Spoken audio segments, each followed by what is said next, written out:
Oh, we're live. Hi, Aaron. Welcome to Venture with Grace. Hey Grace, it's great to meet you, and thanks for having me. To start the show, I want to give a quick shout out to our amazing sponsors. So, this episode is brought to you by Verivend. If you're a GP or LP looking to simplify the capital raising and deployment process, Verivend is here to help.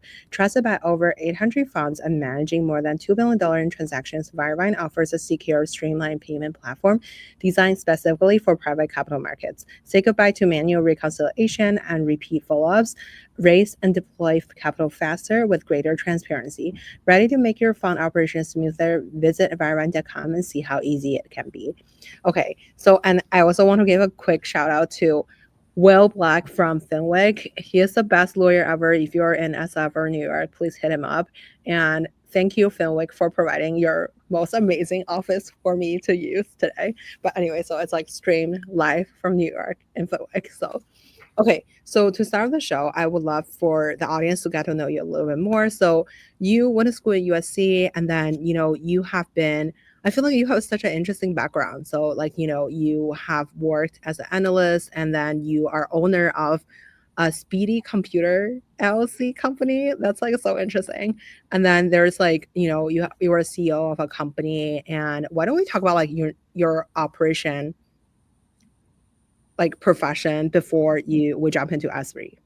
Yeah, happy to do that. So I'm fortunate, very fortunate to be doing what I wanted to do ever since I was a kid. So not a lot of kids when they're like 17 say I want to go be a venture capitalist, but I kind of knew what I wanted to do young. And so to back up a little bit, I was fortunate to be a tech geek pretty much for my whole life. So building computers as a kid, doing things on the internet I probably shouldn't have done, uh, making websites, writing code, and so growing up, I interned in high school at a software company, helping to build some of their products. When I was, during the summer, almost every summer, and even class credit for one fall. And at the time, they went through a little bit of a process where they were having some conversations with investors, and so that's when I learned what basically the whole investment world was, what venture capital was, and growth funding was. And so that's when I sort of opened my mind. So, oh wow, that's like a job when you grow up where you just go around like learning about tech companies and giving them money. Like that sounds great. How can I do that one day? And so, while I was doing that, I started it as a small business, but I was buying and selling refurbished computer hardware initially on eBay, Amazon, and then primarily exporting in the Middle East. And I did that basically all through high school and college.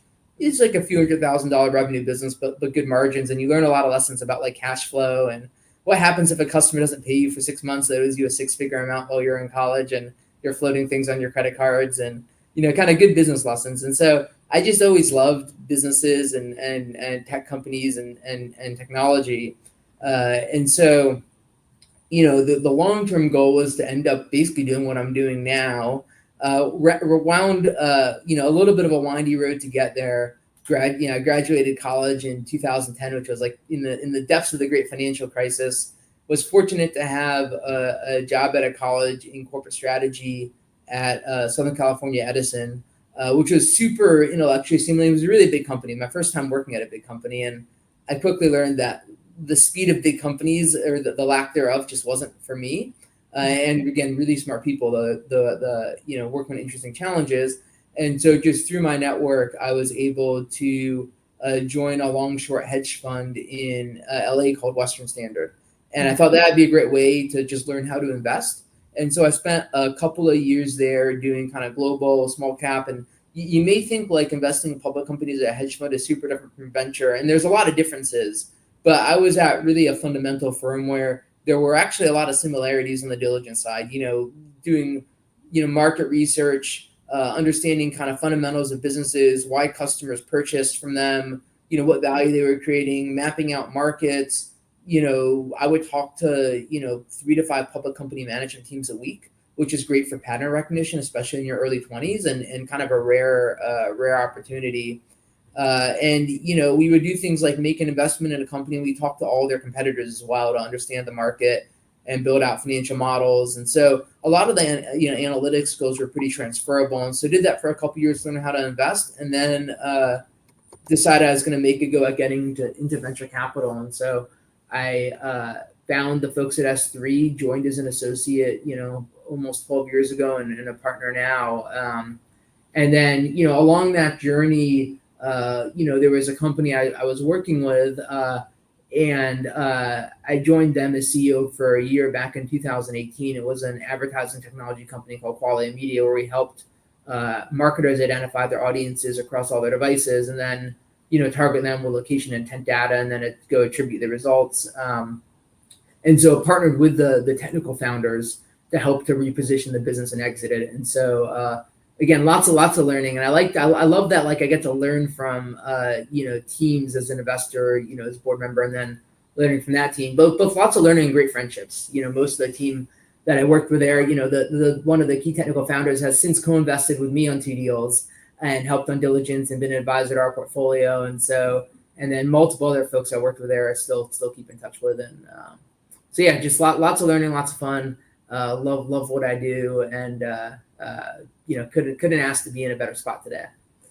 Amazing. Wait, I actually have so many questions. So, like, what would you say for, like, in the hedge fund world? Can you describe, like, what it is, like, and then for the audience who doesn't know, but, like, I feel like when you say there's a lot of similarities, I totally agree. But, like, I guess, like, can you maybe give us, like, the background, like, what would be your day-to-day, like you mentioned about, like, researching the competitors as well as, like, kind of analyze it. But it's like more, I feel like for public, there's a lot more data to go about it. But, like, for earlier stage VCs, there's a lot of, like, less data. It's more about, like, the team or, like, the general market sentiment. But, like, maybe can you give us a little bit more of, like, the background on, like, what you felt like were similar?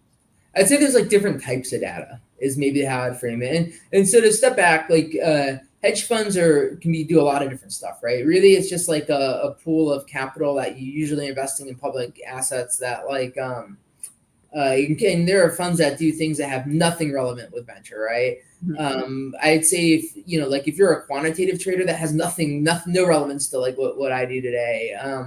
But the work I was doing then, I'd say the relevant parts was, and you have different types of data. So you're reading called 10Ks, 10Qs, quarterly, annually filings, earnings transcripts, and you are meeting with management teams and starting to learn how to assess them. And so there's some more, like, definitive financial data, but you only have access to public information, or you only should have access to that. And so you don't have access to what you do have as a venture investor is like the next 10 clicks down of detail.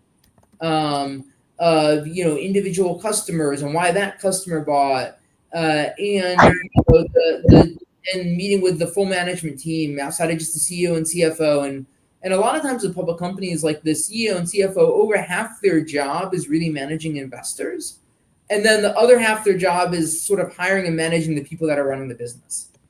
And so it's sort of like a different veneer than when you're a venture investor. And then the other thing you don't do is you don't have any operational, like, involvement, right? And so you're really placing bets, and when a stock hits fair value, selling out of it if you think it's undervalued. Well, what I really love about what I do today is working with our founders and our management teams to help them figure out how to grow, to help them go, hire folks, find customers, work through product strategy, stuff like that's what I probably like the most about my day-to-day. And so, on the public investing side, you're really just investing. There's no, the other 50% of what I do is, now is working with the portfolio.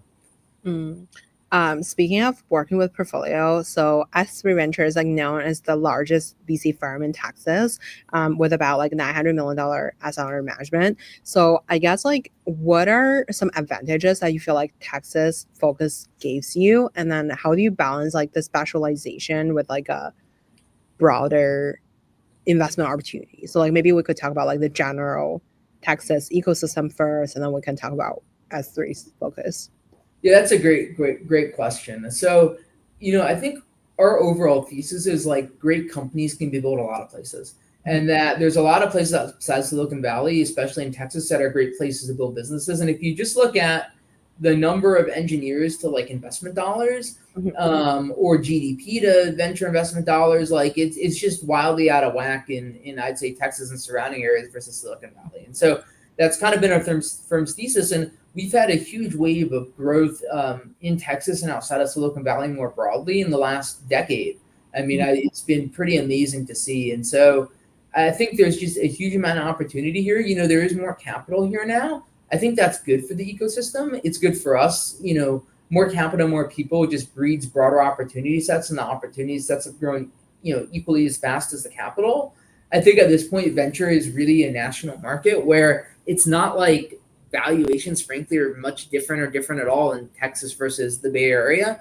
And we are frequently, partnering with, investing with, co-investing, competing with, your natural set of venture firms. And so I think that if you're a, Texas founder, you kind of get all the benefits of it still being a lower cost place to build a business, a great place for employees, especially, more experienced employees that maybe want to have families and don't want to buy a, $2 million, 1,200 square foot house in the Bay Area, but want somewhere that's a little bit easier to live.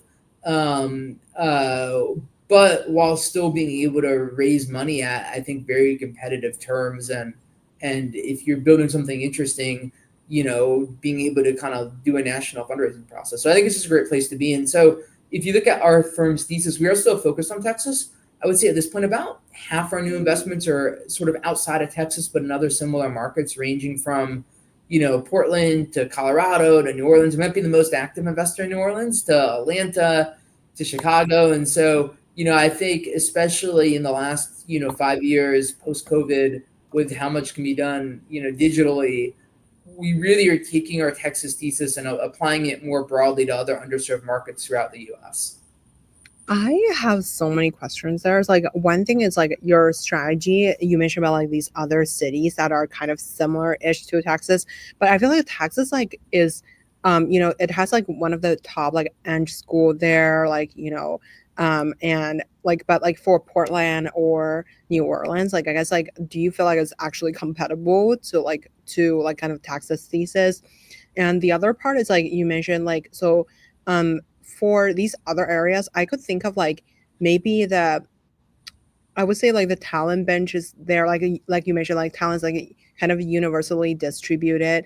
But I think one of the things is like the markups for later rounds, like for a Bay Area company, the later rounds like also it's very easy to be marked up because of like everybody's on the same road or like, hang out at the same office all day, every day. But for any other geo, like how do you get kind of like markup from other investors? Is there like a set of investors that's only focused on that area as well? Or how do you kind of like see it play out for these like different regions? Yeah, so I'd say a few things to unpack there. On the talent, there's some truth to that especially Austin has a really vibrant startup talent community. And I think that's one of those things that other ecosystems, when they try to build startup communities, they miss a little bit. And it's not that they miss it, but you can have capital and you can have service providers and other things kind of go to a market and have, a co-working space. And I think that's great. But what builds startups is people. And so Austin specifically has a long history of, semiconductor companies in the 80s and then enterprise software companies like IBM in the 90s bringing people here. And so then you had, a company called Trilogy in the late 90s that really perfected recruiting and brought a lot of amazing talent to startups in Austin that are still a lot of, if you look at the executive ranks of a lot of companies here, you still see a lot of ex-Trilogy folks. And then you had companies like Vignette, OpenText, other companies like that were these really big enterprise software companies like in the 90s and 2000s that had good exits. And every time you have a big exit, I mean, that's one of the most fulfilling parts of my role is seeing that and seeing that you've just created a whole new generation of people that have seen hypergrowth. And maybe they were like in the number 2 seat and are prepped to be in the number 1 seat now and go start their own thing and can afford to work without a paycheck in the early days or can even angel invest. And then you see other people that, the next tier down, another 100 people that are at the point where they can afford to take the risk and be like employee number 2 at a seed stage startup. And so it's, you think about what the time from seed funding to, a liquidity event, a lot of times that's 10 or 15 years. And so it's this multi-decade thing that once the ball starts to roll, it starts to become exponential because each one of those creates hundreds of more, other people that can do it. And Austin's been fortunate to have that really starting since the 80s to the 90s to then in the 2000s. There were a number of consumer tech successes and roll-ups like Home Away and Retail Me Not that have sort of built this talent pool here that is a 30, 40, 50-year project to replicate, not a 5-year project. And so I think Austin, specifically relative to other what I call emerging markets, has that. I think though some of the other ones I mentioned, like Denver, has had some successes. New Orleans, one of the reasons that we did an investment in a Series B called Levelset, in a company called Levelset, and one of the reasons they picked us as an investor is that they wanted to open almost like a second headquarters in Austin to help them be able to continue to scale hiring more tech talent. But now that they've had an exit, and that's created more people, and so there are folks that were at our company Levelset that are went over to our portfolio company ProKeep there now, and so I think that happens at a smaller scale in other markets, and talents become more distributed. But there's truth to that, and there's truth to like Silicon Valley still has a lot of talent, as well. I think your second question though was about markups, and I would look at that in two ways. I think one piece of that is, just from a philosophy standpoint as a firm. So first off, we have lots of companies that get marked up from other investors, and we'll talk about that in a second. We're really focused on the ultimate outcome of like what maximizes the eventual return. And so, our focus is what's the right thing for the company. And so we think about fundraising in our portfolio is, how much capital do they need to go hit the next inflection point? And when's the right time for them to raise it? And like a paper markup to us really doesn't matter that much. Like we want our companies to raise money at great terms so that the founders, get the capital they need while also not taking excess dilution. So we're very supportive of that. But especially with our single LP model, where we only have one limited partner, that's very long-term patient capital. Like we don't need a company to naturally go raise money in 12 months when the founders don't want to raise for 24 months because they have runway and things are going great, and get an early markup, which is actually more dilutive than getting the markup at the right time, because like we need the mark to raise the next fund. And I think there's like that's a really perverse incentive that actually isn't helpful for the company.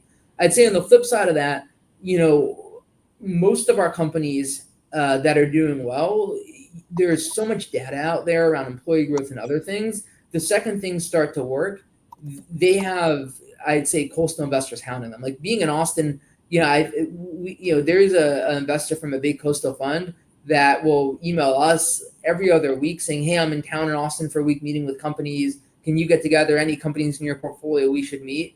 And so I think we've really hit the point of it being more of a national market where it almost doesn't matter whether you're based in the Bay Area or Austin or elsewhere. If the business is growing really fast, word gets out, and quite efficiently, a CEO could literally spend all of their time fundraising. They almost have to say no more than yes to be able to have time to focus on the business. I wonder, since I totally love that. I feel like this such a unique advantage. Like, for example, let's say if they live in like a different city, they want to have a headquarters in Texas. I feel like that's a really big advantage. I see a lot of like Bay Area company does that already. And I wonder, like, since like S3, okay, maybe we stick to the font side for a minute and then we will dive into the investment strategy. So one thing is like S3 has like a unique like single LP model. I might not hallucinating, but okay, so why don't we talk about like how does that change your like investment strategy and with the portfolio founders? And since it's like single LP, like you guys lead seed, Series A, Series B, and I wonder maybe if we could talk about like what's your kind of portfolio construction look like, and I feel like do you even spend time on fundraising at all since it's single LP? So maybe a little history of S3 would help. Yeah, that's great. So we've been very fortunate to have one limited partner for all 20 years of our firm's lifetime. And, it really just started with Brian, who founded our firm, did one deal on an SPV with them, and that worked. And they did a second, and then eventually rolled it into a $20 million fund one. And so if you think of structurally, we have a GPLP structure where there is a general partnership, a limited partner. So we look like any other venture firm, but rather than having 100 high net worth individuals and some pension funds and other things, we only have one person on the LP line. And so that has just kind of continued where every 3 to 5 years we raise a new fund like any other firm, and the funds have gotten bigger and bigger. And currently we're investing out of our $250 million Fund 7. And so from a portfolio construction, we look pretty similar where we'll do initial investments at the seed, Series A or Series B stage. Typical initial check size from us anywhere from 1 to 10 million, depending on the stage. I would say we lead most of the investments we make, but we're also happy to kind of follow on and participate around and maybe lead the next one. And so we look very traditional from that standpoint. We can do 20, 25 plus over the life of a company from the fund. But then some of the benefits to our founders of having one LP are a few things. One thing is, to my point I alluded to earlier, we have a lot of flexibility and we're not really constrained by time or concentration. It's a very good relationship. And so we don't have to have our portfolio companies do irrational things like raise money before they're ready or sell before they're ready, just to deliver a paper markup or a suboptimal outcome, so that we can raise our next fund. And so we can be super patient and be fully aligned with our founders. And same with from a fund, time standpoint, because we have one LP, we don't have pension funds where we have to deliver money back to them in 10 or 12 years in a fund. Mm-hmm. And so if a business is really working, we can keep investing and hold the company we've done for 15 years. And so we never get to the end of a fund life and either have to push a company to sell before they're ready or have to go sell our stake in them secondary to some other investor they never signed up for. And so I think that's really beneficial.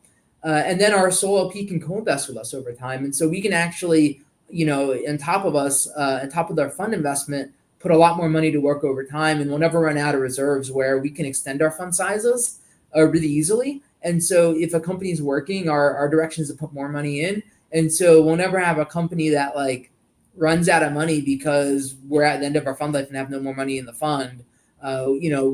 If companies are working, we can kind of always be supportive. And then to your point, we don't spend much time or really any time fundraising, any material time fundraising. And so for a lot of firms, the partners every 18 months are spending half their time fundraising. And for us, we are not doing that. And so we can spend a lot more time with our portfolio companies. And I'm on text, Slack, WhatsApp, et cetera, with most of my founders quite frequently. And even some of their management team members reach out to us. And then we have more of our management fee we can spend on things that add value to our companies. And so we don't have a whole team of IR people and, finance back office because of the simplicity. And so instead, we have a director of talent that recruits for our portfolio companies, for free to them. We don't charge them for anything.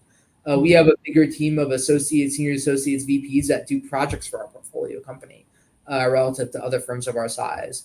And so we can make a lot of investments in portfolio company support rather than LP reporting. And so I would say, the similarities are we look like any other discretionary VC firm that can make investments by themselves quickly, that is doing typical venture diligence, but we have a lot more flexibility and support on the back end. For sure. I feel like that's the single LP on its own, it's a very beneficial for as you mentioned, you're on the Slack or on WhatsApp with all the founders because you don't have to spend half of your time on fundraising. That's a huge plus. And then also all the reporting and everything else.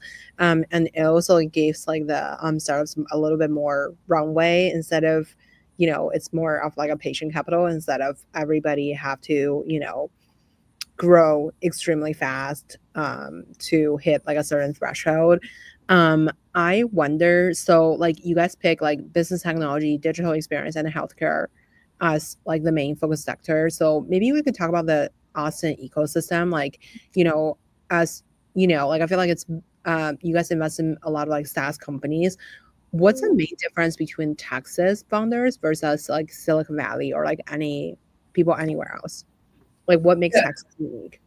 Yeah, that's a great question. So so investment focus wise, our investment focus mirrors Texas, the same with our kind of sort of buckets. And so there's a lot of business software in Texas and surrounding kind of ecosystem. So I'd say that's probably our primary focus and a lot of what we do. And then a little more opportunistically, we'll do some consumer tech investing. And then on the healthcare side, we're pretty narrow, whether it's kind of healthcare IT, which we sort of put into our business software bucket, or some medical device investing, especially out of the Houston ecosystem. But really the vast majority is B2B software, and that's really anything up and down the stack from data, infra, DevOps, cyber, all the way up to vertical, horizontal SaaS, and even some sort of tech-enabled marketplaces. And I think one of the unique things about the Austin ecosystem, and I think some of the surrounding ecosystems we invest in too, is I don't want to say salt of the earth, but there's like really a focus on fundamentals of, I would say a little less flashiness on like,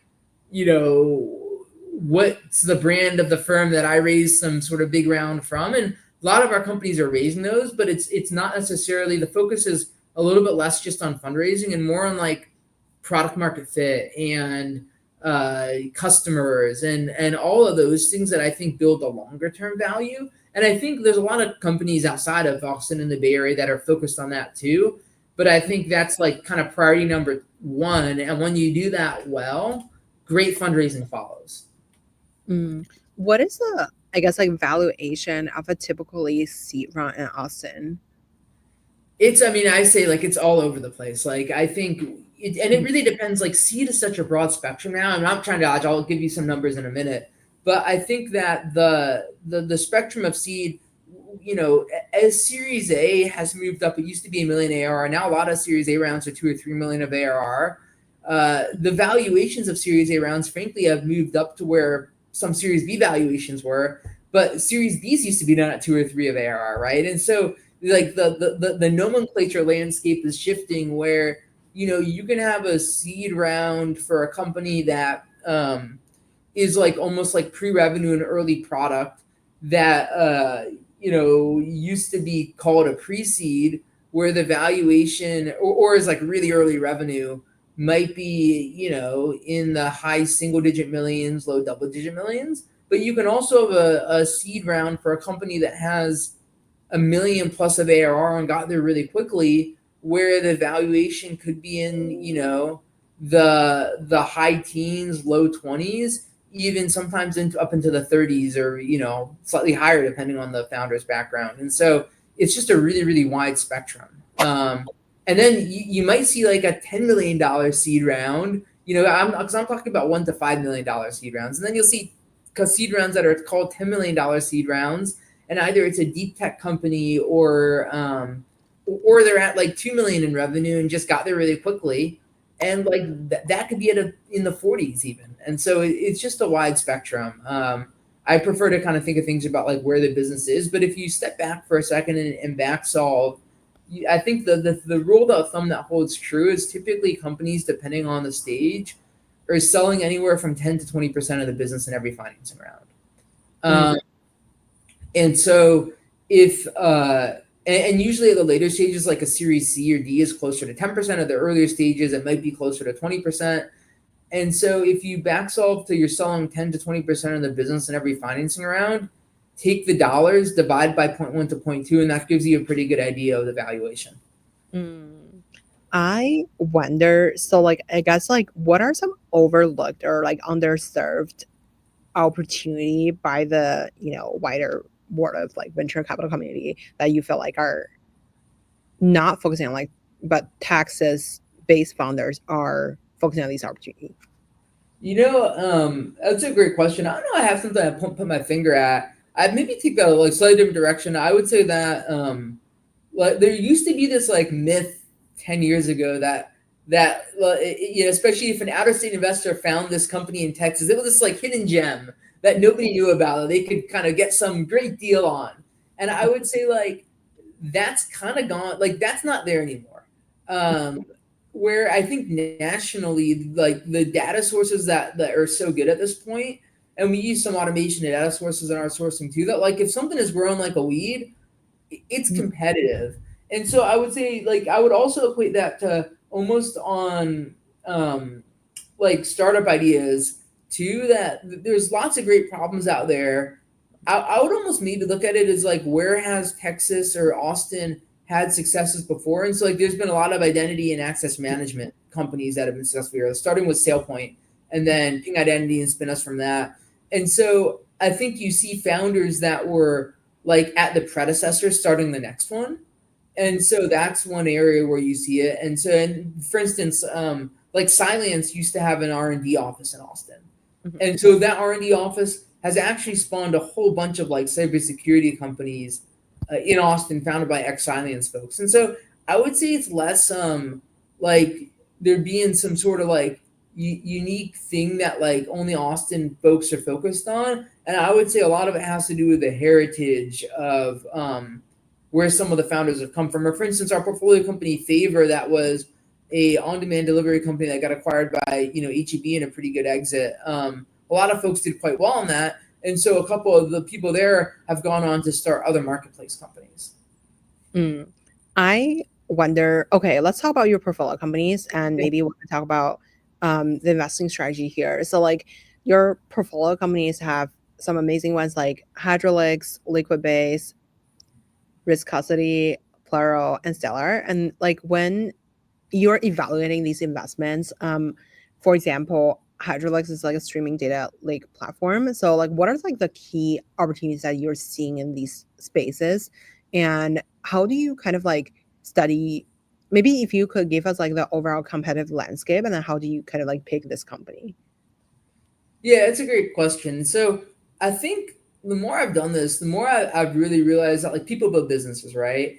And so, a lot of it's invested in people where like their background or what they've done gives them some unique insight into what's happening next, something relevant. And they're building in a market I'm excited about. And I think the other thing is I've been fortunate enough to like experience a lot of pains and problems through our portfolio companies and myself. And so like I love it when like a company is solving a problem that like I've seen firsthand, right? Like it gives me the sort of a little more comfort the problem exists. And that's not required. We can sort of figure out problems from others in our network too. But I think some of those companies, like you mentioned Hydrolix first. The company I was CEO of, Quality Media, like one of our biggest pain points was our cloud bill, where to basically develop our device graph, which let marketers reach people across their devices. We had a petabyte scale data warehouse in BigQuery that we would basically refresh every night. And as a result, and we did some work, but when I got there, my gross margins were like 30%, and we were able to do some technical work to increase them into the high 50s, low 60s. But effectively, what we were doing is we were feeding in a lot of high cardinality. So think like mobile IDs and other things, hard to dedupe log data that we then had to process, and it was costing us a lot of money. And so, what Hydrolix does is they're a streaming data lake for high volume telemetry.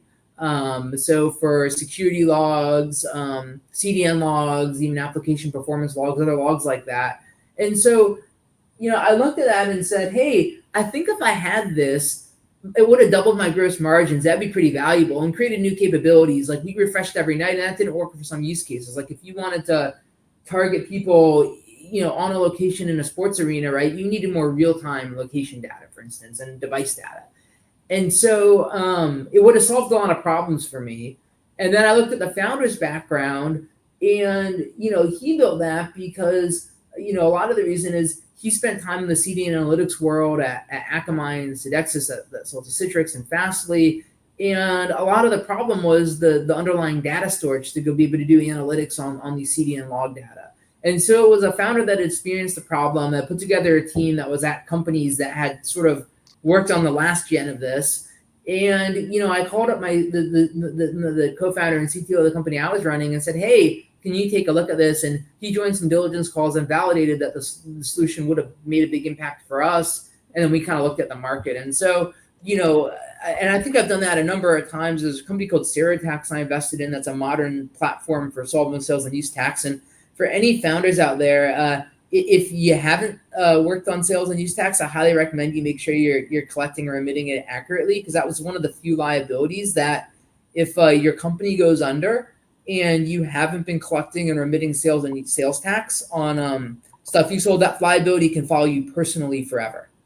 It is one of those things that is a personal liability, not a corporate liability. So that's an aside. But Tax there's a handful of legacy businesses. A lot of people are familiar with Avalara that Vista acquired in 22 for $8 billion, and sort of think they have sales tax covered. But a lot of my companies used to use Avalara, and I found out during multiple of them getting acquired in 20 and 21 that the software wasn't actually like calculating sales and use tax accurately when the buyers did diligence on them. That they were not calculating the right amount in certain states and cities and certain products. And so, when I met Tax, I was well aware that like the legacy incumbent solutions just weren't good enough. They weren't accurate, which is crazy to have $1 billion revenue company that is inaccurately calculating sales tax, and the liability stuck with the portfolio company. And so, the founder had 2 prior exits in the sales tax space. He knew the problem well with the existing legacy platforms, and I was able to validate the problem through my experience. And it's one of this massive horizontal market that like nobody thinks about. And so I get excited when I find companies that are solving big problems in big markets, that have teams that have sort of proven their unique insights into those markets and can sort of say like, why is the right time now? Like, why is it the right time for us to go solve this problem? And then it's a cherry on top if I can go validate the problem through my portfolio companies, personal experiences, or others in our network. For sure. I want to double click on like one thing you just said about like, diligence calls so it sounds like, so for example, Hydrolix is like, you met the founder who were like, I'm pretty sure you guys invest in Upkey and like, no, we're not. We're investing called Alchemy, very different. They make online baking software. We met that founder through an exec at one of our other portfolio companies who had worked with him before. Got it. And like, I wonder, how do you like create like a CRM to first of all like collect these information? Just because I think like every day, like a relative, or like, for example, by relative, I mean like a company spin off, like you mentioned, like, your investment thesis is like prior to like, this person maybe like a number 2 of a company, and then they do a spin off like of like they become the CEO of the company, and then you kind of like take a look at them, or like you back them. So like when you're looking at these like different spin-offs from like different I guess successful companies, how do you do diligence on like what would work, what would not? And then one of the things you mentioned about the diligence call is like, you have some experts who are experts in XYZ area who jump into the call with you. Can you describe like the diligence process? Like what are some benchmark? Obviously big market, like the team that's like more experienced in the market is like having like a legs up. Maybe if we could talk about like the specific diligence process. So for example, let's say we could use any of your portfolio company as an example on, first of all, how long it takes, and then like from the first call to like the call that you close, and what was your thinking process on like the exit strategy? Obviously, ideally, the most ideal case is like everybody IPO, right? But like if everybody IPO, I don't think, like it will become like venture capital. This is all like, I don't know, like public company transaction these days. But I wonder, like, how do you think about like, let's say if you diligence a company for like 3 months, or like what does the first day look like? What is the middle kind of milestone kind of look like when you look at their data room? Like, how do you even diligence if the data room was actually correct? Yeah, lots of great questions. So I would start with if you step back and start with a few things. We look at the diligence process less as like, I mean, we're evaluating, but it's also an opportunity for us to get to know the company and for the founder to get to know us and figure out if we're going to like working together. Because once we invest in a company, and like, it's kind of like getting married, except there's no divorce. So like you guys are with each other for the next decade probably. And so we take that very seriously, and we want to make sure it's a good mutual fit, because like we're not going to be a great mutual fit for everybody, and vice versa. Even great companies, like it just might not be the right fit. And so we look at it really as an opportunity to collaboratively work together to go figure out fit. And so from a process standpoint, to your point, like we track lots of things really early. We track people that we've worked with before. We use Affinity. A lot of VCs use Affinity from a system standpoint. And we've been super fortunate. We've invested in either founders, or we've invested in founders multiple times, the same person.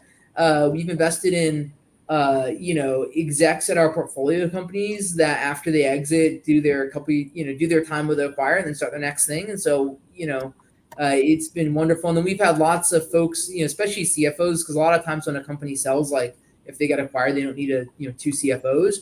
We've had a lot of CFOs that are on their like second or third or fourth company, and so it's great to be able to work with people over, different seasons.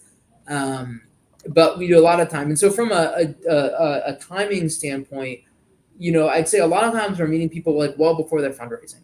Mhm. And we're just kind of a sounding board for them on what they're thinking. They're bouncing ideas off. They're asking if we know, people that could be advisors, early employees, customers. And so we're kind of doing some of that early. I would say from when all the stars align and they're in fundraise mode, it's the right stage for us, to when we invest. We've gotten from first call to a yes. That can happen anything. We can do it in 2 weeks if we need to. I would say on average, usually it's something kind of a 4 or 5 week process. Sometimes, the team is, growing through hypergrowth and like those conversations are syncopated, and maybe it's taken 8 weeks. But I would say 2 to 8 weeks. And the diligence process we're doing a lot of times is an initial call for an hour.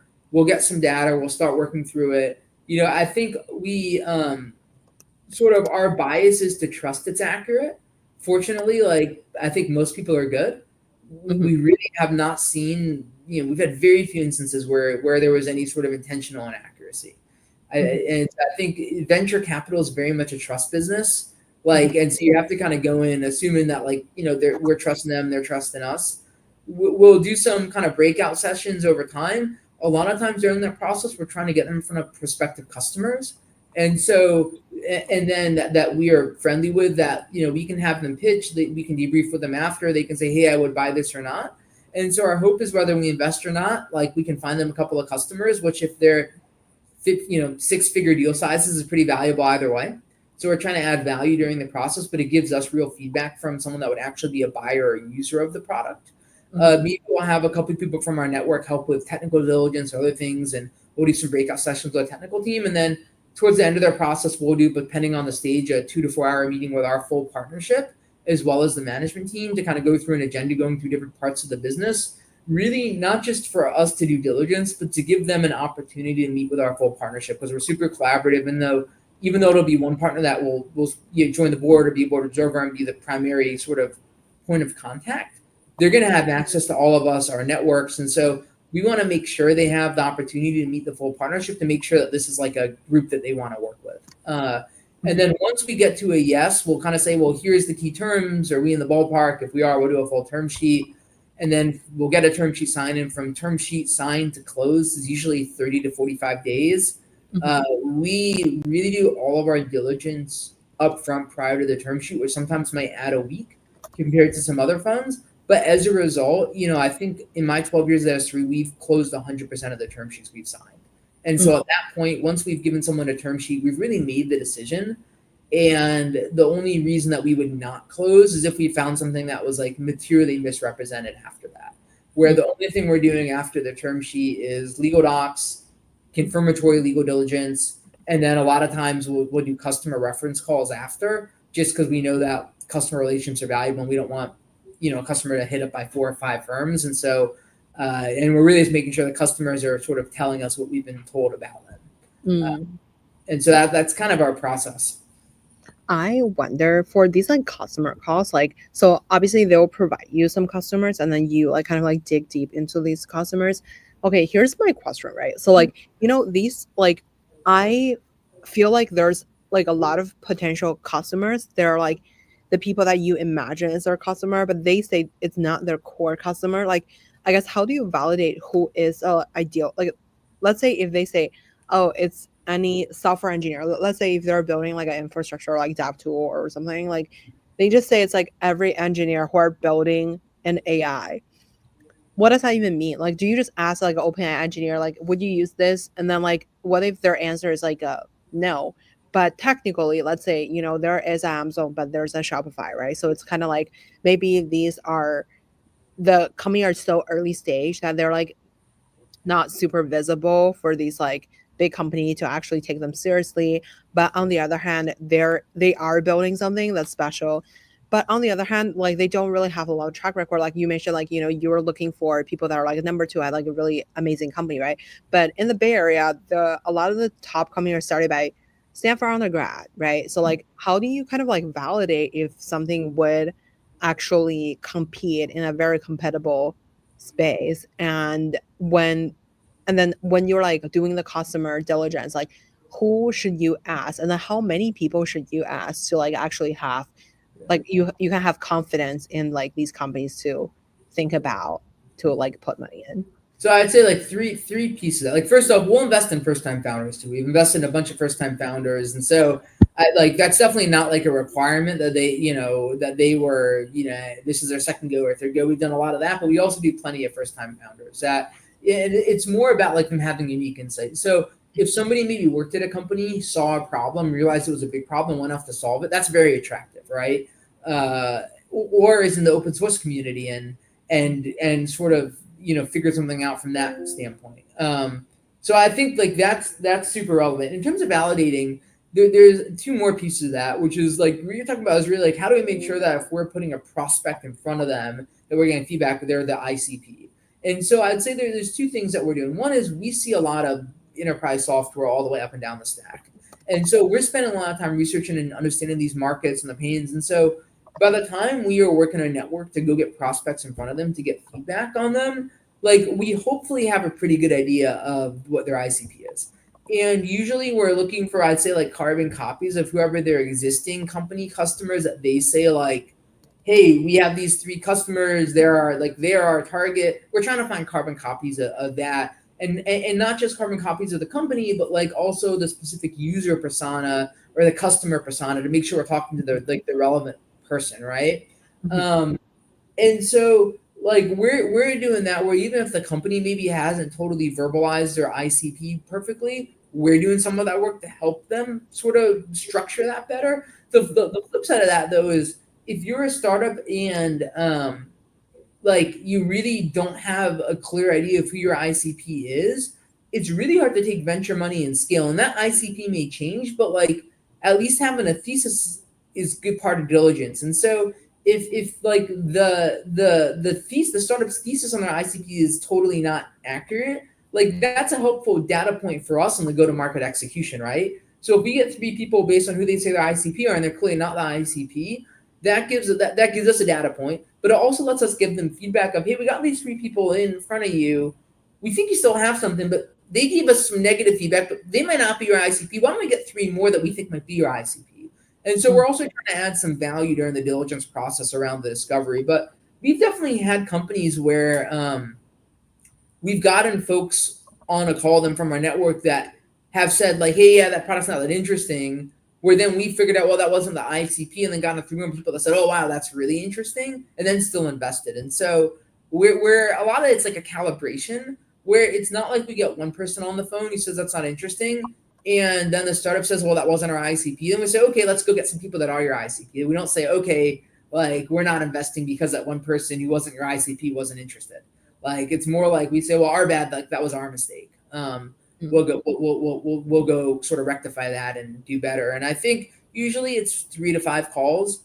Sometimes, if we do a few calls, 5 calls and 2 are positive and 3 are negative, and we figure, or 3 are positive and, or even if we do a few calls and 1's positive but 2 aren't, and we figure out it's an ICP thing, that's usually when we'll have more calls because we'll go figure out like, okay, like the problem was us. We need to go shift and find the right ICP. I wonder, so like since like, and then I guess like what about like when you're thinking about winning deals? So I feel like a lot of, since like you guys primarily invest in Texas, Yeah. I don't think you will have any trouble closing a Texas based deal since like you guys are like the biggest fund there. Correct me if I'm wrong, like, but do you have to fight over deals for other cities? Like how do you kind of like, what is like your competitive advantage when you're thinking about winning? I think everything's competitive. Like even the deals in Texas are competitive. So I would say like everything is definitely competitive. And I think, I think about how do you like win deals, right? Like I try to let my like portfolio company founders like, advocate for me in a lot of ways. Like it's really like everyone is competitive, and if it's a great deal, everyone's offering good terms. And so it's more what value you can add. And so it's letting founders, I give them a reference sheet and say, here's everyone I've worked with, here's their emails, phone numbers, like go reach out to them, here's what I've done, and go ask them like how I compare to the other investors they've worked with.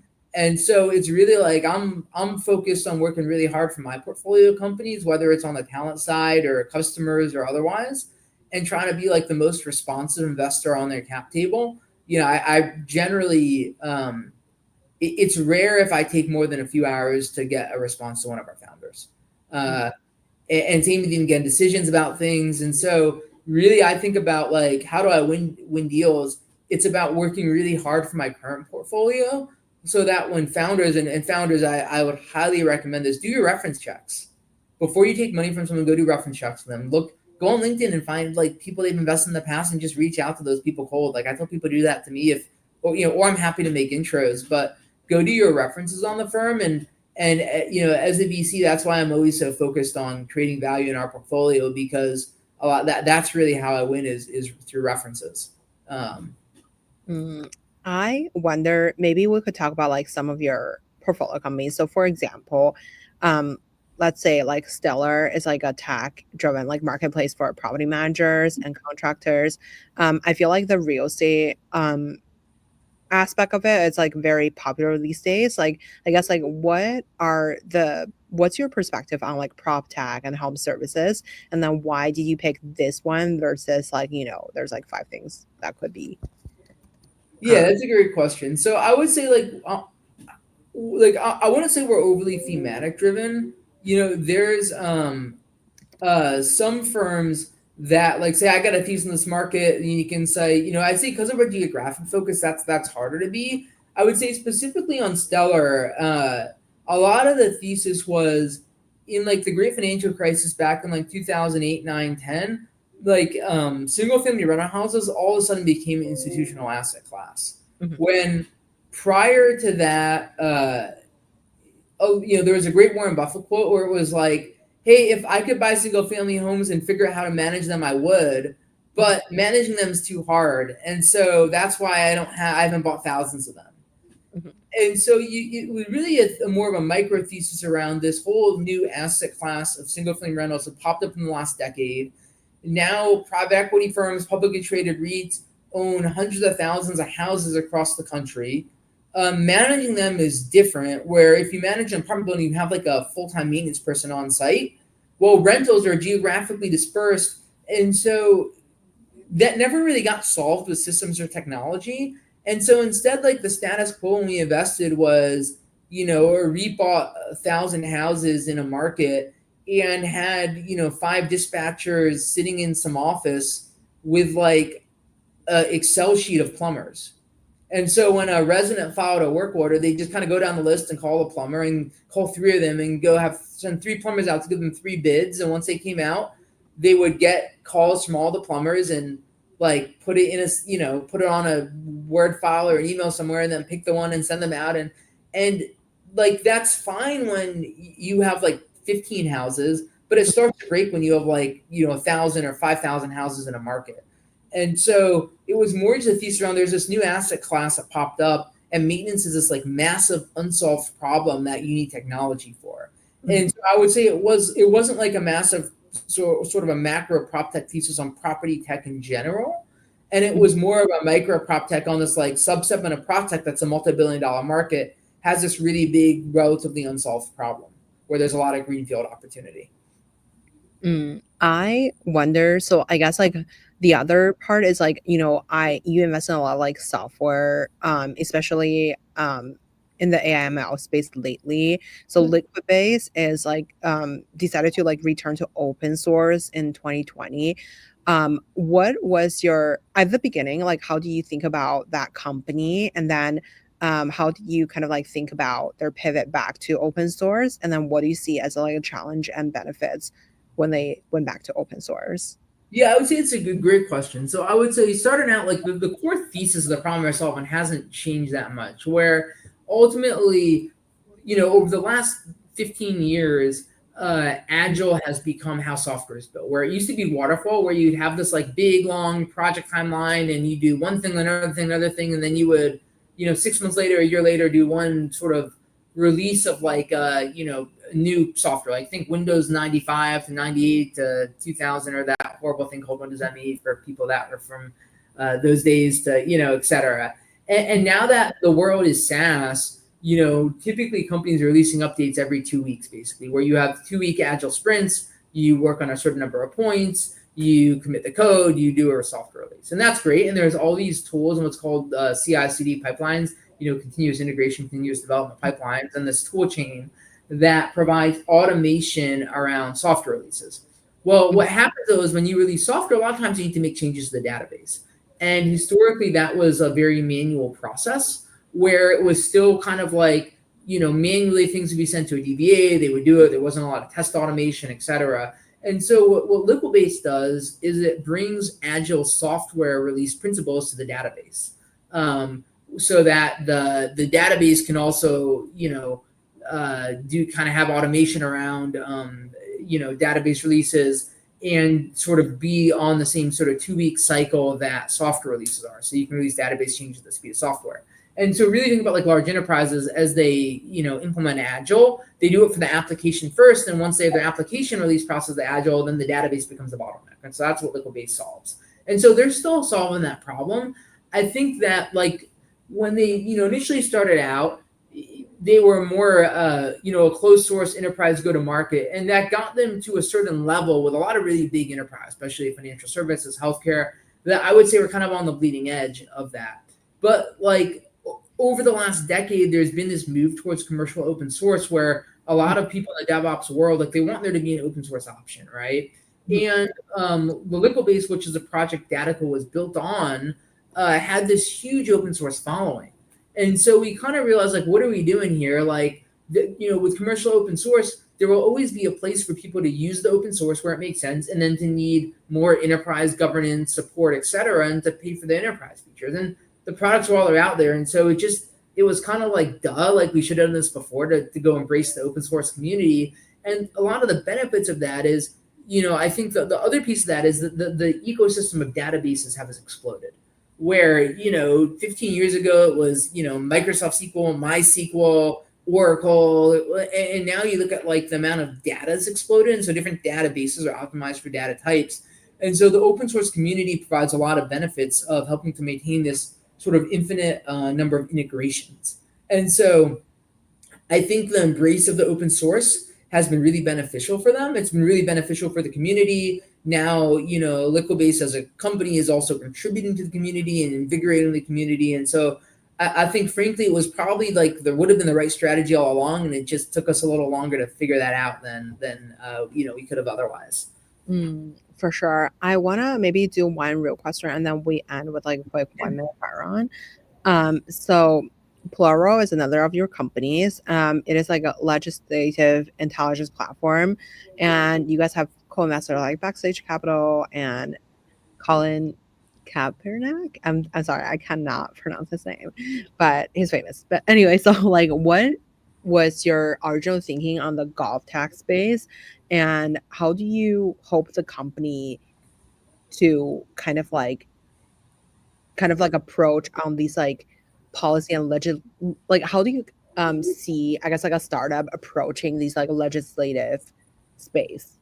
Yeah, and so me stepping back, when I was at Southern California Edison, we did a lot of work like on regulatory items, and it was a super manual process of like taking proposed legislation and regulations, copying them into Google Sheets, sending them around, or Excel sheets, sending those around to like people with, for us to, as a team, make comments on, and then working with the reg affairs people to try to go influence it, right? And so I kind of felt that problem. And so Plural, they're actually primarily, their customers are primarily enterprises, the gov affairs, reg affairs, and some nonprofits and advocacy orgs that really want to be able to track emerging legislation and regulation, and then be able to collaborate on effectively influencing it, right? And as well as to track legislation that's been passed recently to make sure you're complying with new laws and new regulations. And so, I kind of think of GovTech as tech selling to governments. I almost think of this as like enterprise and nonprofit SaaS that is taking all this messy, unstructured data, which is, they've really done a great job using LLMs to be able to summarize that type of stuff, pulling into a system and making it accessible, and then providing workflow and collaboration on top of it. And so I look at it like any other sort of B2B SaaS or B2 nonprofit SaaS company we have in our portfolio, where a lot of it is selling to these large enterprises and showing them how they can make their government affairs team more efficient, more effective, and make their new laws team more efficient, more effective by using technology to take this really kind of hairy, text-heavy data and make it easy to understand and use. I have so many like questions on the go-to-market side of things, because I feel like whenever you hear about like golf tag, it's like it's kind of like a black box, right? So you don't really know what's happening. So like, I guess like, how do they even, you mentioned about they're more commercialized than just selling to the government and stuff. So how do you think about the go-to-market strategy for some golf tag platform? I would say like, again, like if you're GovTech, like I would like so typically if you're selling to governments, that's very different. They're not selling to governments primarily. Right. So for them, it's very similar to any other B2B SaaS company where you have, and they have a mix. So they have a bit of a PLG where people go to the website, they have a project, maybe they swipe a credit card for their sort of lower tier, and then their mid and upper tier is really inside and out and enterprise sales. Selling anywhere for smaller deals might be a 3 or 4 month inside sales process, to larger enterprise deals could be a 6 to 12 month enterprise sales process, where they're selling to really enterprise buyers that are buying the software to solve a business problem of understanding this emerging legislation that's going to basically impact their companies. Okay, so I want to be mindful of the time. So Yeah. okay, we'll wrap with like quick 1 minute fire round. So what's your favorite book? My favorite book.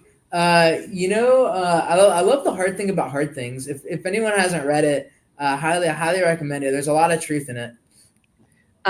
Who would you invite to your dinner party?